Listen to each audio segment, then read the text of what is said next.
नमस्कार, मी डॉक्टर सतीश वसंत शिंदाडकर. आज आपण रक्तदानाच्या संदर्भात आयुर्वेदाचा दृष्टिकोन काय असेल याविषयी बघणार आहोत.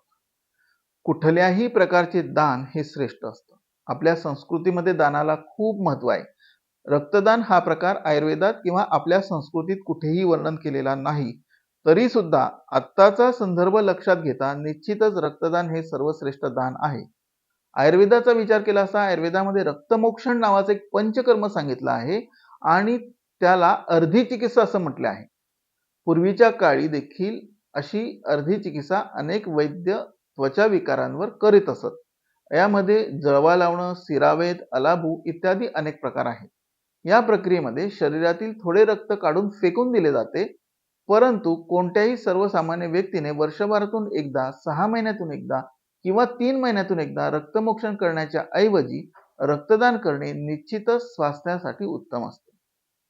आजच्या रक्तदानाच्या संदर्भातील जे काही नियम आहेत, जसे वजन, वय आणि विशिष्ट हेमोग्लोबिनचं प्रमाण, या सर्वांचा विचार करून रक्तदान करावे.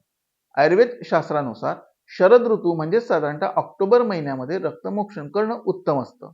म्हणजे शरद ऋतूत रक्तदान केल्यास उत्तम. रक्तमोक्षण ही जी पंचकर्म मधील एक प्रक्रिया आहे, साधारणतः ज्यांना त्वचेचे आजार आहेत, जसे चेहऱ्यावर मुरूम येणं, सोरायसिस इत्यादी अनेक प्रकारचे त्वचेसंदर्भातील विकार, पित्त दोष ज्यांच्यामध्ये अधिक प्रमाणात वाढला आहे, उष्णतेचे विकार आहेत, ऍसिडिटी, डोकेदुखी इत्यादी अनेक आजारांवर रक्तमोक्षण ही प्रक्रिया केली जाते आणि अशाच आजारांवर रक्तमोक्षणच्या ऐवजी वैद्यकीय सल्ल्याने रक्तदान केल्यास निश्चितच रक्तमोक्षणाचे फायदे मिळू शकतात. म्हणजेच आपल्या आरोग्याच्या रक्षणासोबत दानाचा फायदा देखील आपण घेऊ शकतो. अशा प्रकारे आयुर्वेदातील एका प्रकारच्या पंचकर्माला आपण दानाच्या स्वरूपामध्ये रूपांतरित करू शकतो.